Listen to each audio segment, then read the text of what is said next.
Групов секс. 10 мъже и 10 жени решават да направят групов секс, влизат в тъмна стая и казват така: гасиме лампата и кой коя фане, никой нема се сърди. Секса започва, обаче се чува мъжки глас. Тука нема ред, бе, братче, какво става сега тук? Бе, тука нема ред, бе, братче, какво става сега тук? Ало, тука нема, опа, айде, абе, тука нема ред, бе, какво става тука, бе, нема ред, бе. Когато минава един час, светват лампата и питат: ко то, дето вика, че нема ред? Па нема ред, бе, братче, 3 пъти ме еба, 2 минета направих, аз нищо не бах.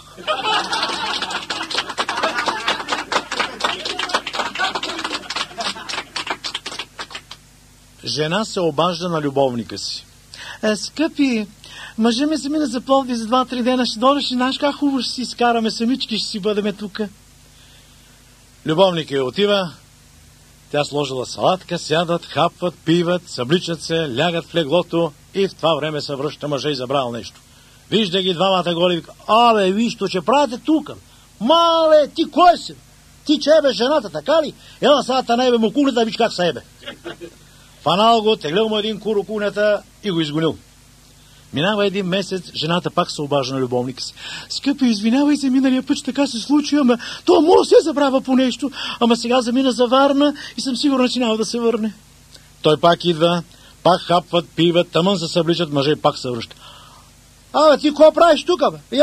Тето, значи че бе, жената, ела сега не му кур да виж как се бе. Пак го наебал, пак го изфърлил. Трети път се обажда жената.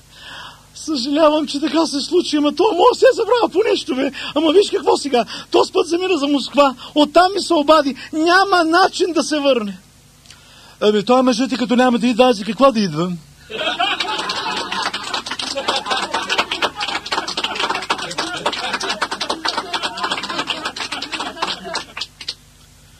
Селянин отива в града при доктор.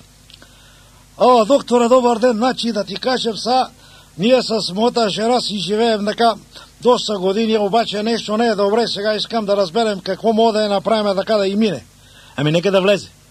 Ама как че влезе, бе? Аз, понеже живеем на 15 км от градо, та съм дошъл тук така пеша, оти, нали знаеш, таксетата много скъпи стана, та съм дошъл да ми кажеш какво да и правим да и мине. Не може, тя трябва да дойде тук. Докторе, защо трябва да дойде, бе? Сега аз 15 км до тук, до 15 км да се върнем, стават 30, и 15 пара, дойдем 45, и 15 да върнем обратно, 60 км изминем за какво? Ще ги изминеш.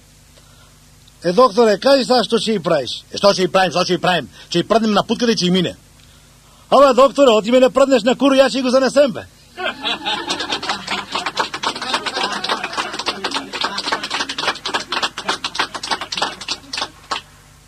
Младеж влиза в аптеката.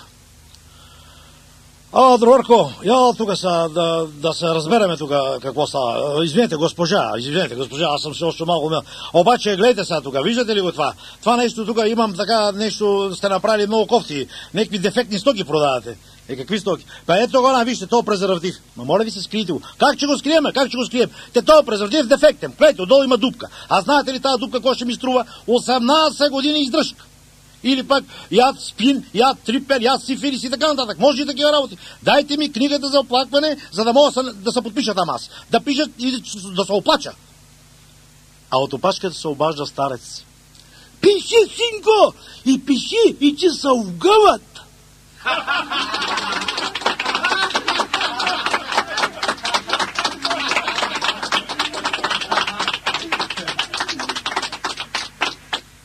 Млада жена отива при лекаря. Докторе, вижте какво аз, така да се каже, не знаете, на млади години, така, съм направила една грешка и не съм девствена, както се казва. Бихте ли могли, защото намерих един, който много богат, много му обича всичко, обаче иска да съм девствена, а пък той има доста парички, така, и къщичка има хубава, така. Ще може ли да ме позакърпите? Може, обаче ще ви струва 1000 лева. Ами 1000 ще ги намерим, той е толкова богат, че знаете ли колко хубаво ще стане. Закърпва той, тя се оженва, след 3 месеца идва отново.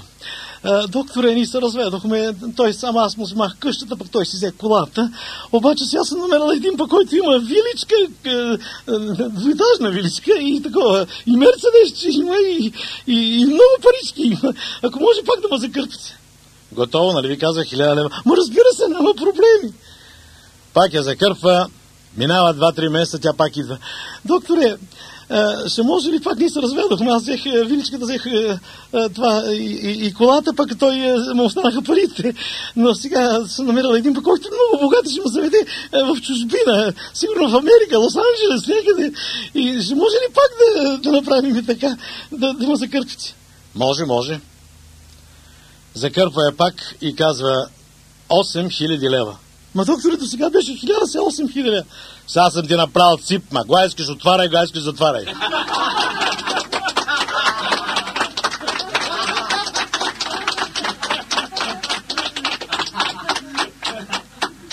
Гражданин вика по улиците. Помощ! Среща един полицай. Господин полицай, в градинката голям бой, кръвопролитие. Какво става, бе? Кажи, какво е положението? Бият са курвите и педерастите. А полицай отговаря, от нашите има ли жертви?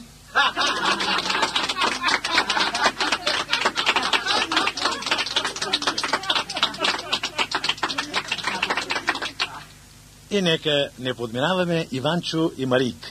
Иванчо чете на балкона, Марийка минава по улицата с един мини жуп. Иванчо я вижда, вика, Лили, какво е станалата там? Мъле, как да четем, че си направим една чекия. Свършва чекията, пак почва да чете. В това време Марийка се връща. Ето тая памара сега. Ще се направим още една чекия. Айде готово. Таман свършва, тя пак тръгва в обратна посока и той се провиква. Слушай, аре се мани оттам, бат ти майката ненаситна.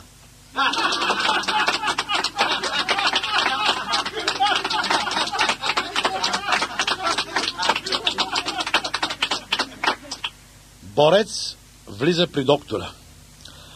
Добър ден, докторе. Аз съм дошъл да ме кастрираш. Как така да ви кастрирам? Вие сте млад човек. Няма значение, млад, стар, и аз съм дошъл да ме кастрираш. И, айде, почвай. Но моля ви се, вие сте млад човек, как мога така да ви кастрирам? Слушай, всички се кастрират, аз няма да се кастрирам. Какво ще ми говориш ти? Да не знам бухалката сега. Айде, почвай.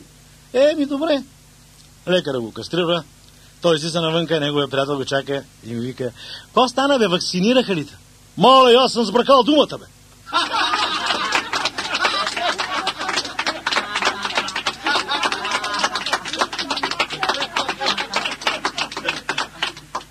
Гражданин отива при доктора. Докторе, сега вижте какво, ние с моята жена сме женени от 15 години и така като сме си женени за тия 15 години, така, докторе, вам доста време така сме си женени. Чакай, бе, казвай сега какво искаш. Иска да кажа, защото ние от 15... разбрах, че от 15 години сте жени. Ти адвокат ли искаш или доктор? Не, доктор искаме, доктор глеса. Едно време, като се ожениме, жената беше една тесничка така и като го вкарам, разберем, че е вътре. Сега след 15 години се разшири малко. И се разшири, не мога разберем, га е вътре, га е вънка, почнем да ебем. Аз не мога да я направя по-тесно, това нещо не може да се направи, но мога да ги дам един акъл. Кажи, докторе, какъв е тази акъл, че стане ли тесна? Че стане временно, така може да се оправи. Гледай сега, ще я чакаш така, като задреме, ще извадиш един пистолет, че гръмнеш във въздух, тя ще се стресне и ще бъде по-тесна около 1-2 часа. На другия ден доктора среща пациента си. Какво стана, бе? Стана ли тесна? Докторе, тоя къл дет ми го даде 3 бели стара, бе, бракче. Я като грамна, куро ми спадна. Жената се насра, един излезе от гардероба и вика, предавам се!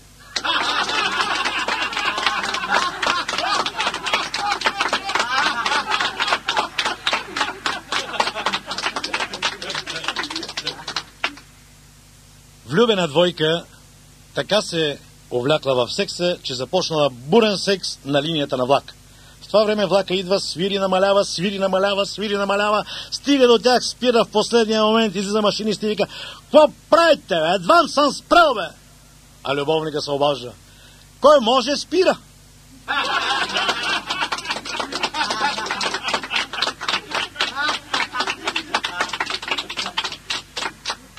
Мъж заварва жена си с любовника, голи, Влиза, вижда ги, те още не го виждат и той рекал: а сега, леле, фанах я тая, леле, ама те то ще го тепам, леле, какво да го правим то? Как да го... Не, че го правим. Ще го правим, чекай сега, то тиган от Тефал. Ето тия са тежки, сега ще го ударим у газо, ма със всичка сила. Със всичка сила ще го ударим у газо. И силва са, трес у газо. А он я казва: ей, влезна.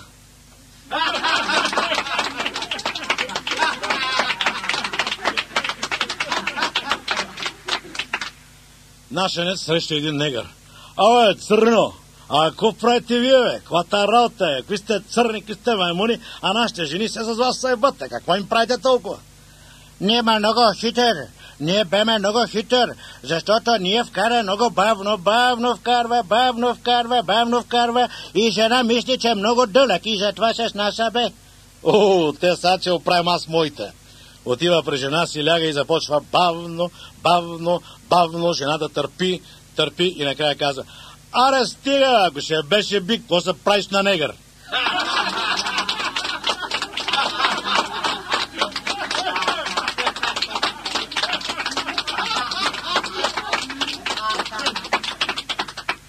Свекърва и снаха си говорят: слушай, снахо, тъй като си в нашия дом отскоро, искам да ти кажа, че при мен специално има 3 правила. Аз имам една китка и ако китката ми я видиш, че е на дясното ухо, да знаеш, много съм добра, много съм готина, всичко мога да се разберем, да си говориме. Обаче, ако видиш, че китката ми е в средата, тук, отгоре на главата, да знаеш, малко съм резервирана, така малко по-далече от мене. Обаче, ако видиш, че китката ми е сложена на лявото ухо, пази се и не ми се мяркай пред очите. Добре, обаче и аз имам, да се каже така, едни правила. Когато ме видиш, съм седнала крак върху крак, пия си кафето и си пуша цигарата, трябва да знаеш, че ми е през путката, на къде ти гледа китката.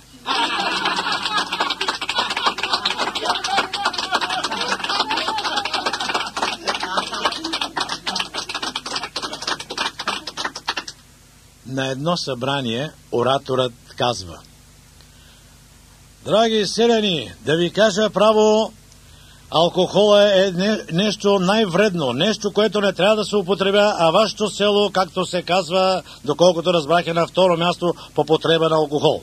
И така, искам да ви кажа алкохола защо е вреден, защото всяка една чаша алкохол съкращава животът на човека с 5 години. От дъното се обажа един стар пияница: абе, ти ме върна, майка ми опутка да го кажа, че аз изобщо съм се ръждал.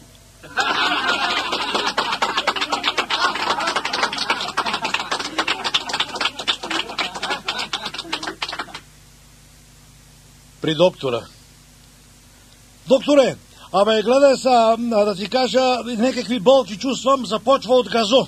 И като почне по гръбначността, потива нагоре у главата и като ми стигне до мозъка, като рече бум, и ми тресе главата, бе, каква тая болка, бе, докторе? Лекарът го преглежда и каза: бе, нищо ти няма, бе. Ба как да ми няма, бе, от време на време го прави това нещо, бе, докторе. За сега нищо няма, ако пак се оплачеш, заповядай.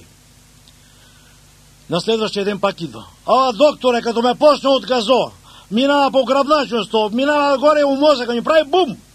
Лекарът го преглежда и казва: виж какво, цялата работа е трябва да ти отрежеме кура. Леле, докторе, че какво ще правим без кура? Не го давам. Отишъл си, обаче на другия ден се връща и казва: докторе, реже го, боли главата, от газоката почне нагоре, бати болките, няма да ебе, почне няма ма боли. Правят му операция, отрязват му го и след 1 месец той отива на шивач. Шивача го пита: извинете, панталона като ви го шия, от коя страна си държите кура, от ляво или от дясно, да знам как да го направя? Няма значение, откъде искаш го слагай. Има значение. Ако, например, ти го държиш от ляво, аз ти направя място от дясно, получаваш болка в газа, отива нагоре към главата и това е бум!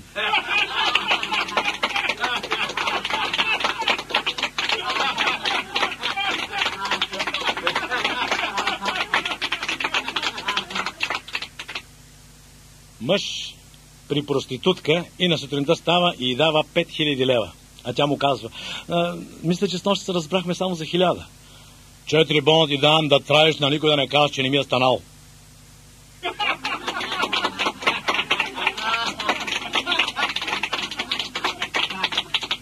Мъж заварва жена си с любовника си. Ла, що правиш тука тима? Какъв е този човек гол тука, ма? Я чекай малко. Ти миналата година този гардероб откъде го купил, а? Той ми даде парите. Ами тази кола, дето намери така връзки да я вземе, ефтино, емова пак, откъде така? Той ми уреди. Този телевизор тука... от него е. Зави да не истини човека, ма зави го, ма.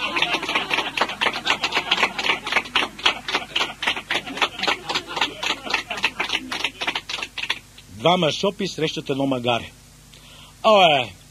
Моля това магара сега да отидеш и да го разсмееш. Момба!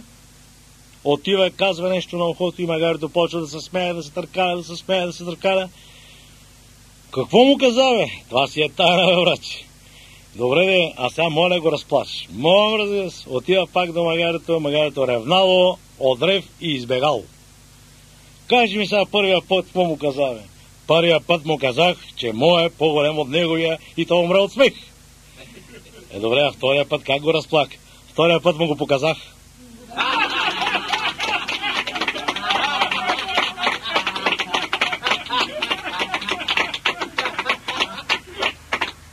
Съдията задава въпрос на подсъдимия. Защо вие сте изнасилили тази жена и то не сте я изнасилили както всеки би направил, а сте я изнасилили отзад? Може ли такова нещо? Как може да си позволяват такова нещо? Адвоката на подсъдимия става. Вижте какво, дупка до дупка човека сбъркал сега. Какво да направим? Не е толкова виновен. Как да не е виновен, бе? А знаете ли вие как боли?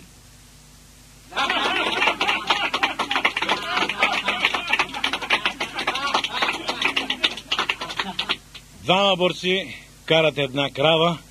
Един река, слушай се, оня ни каза, че тая крава трябва да се пои и да се пасе и че дава млеко. Обаче пасенето у нас сама го правим, а поенето как ще бъде? Как ще бъде поенето, бе? Завираш и главата в водата, аз ще дигнем опашката да гледам, когато се напълни нивото. Един е заврял на кравата главата в реката, а другия дигнал опашката и гледа, кравата от зор се изсрала на главата му, а той се провикнал. Стоп, засмуква тиня!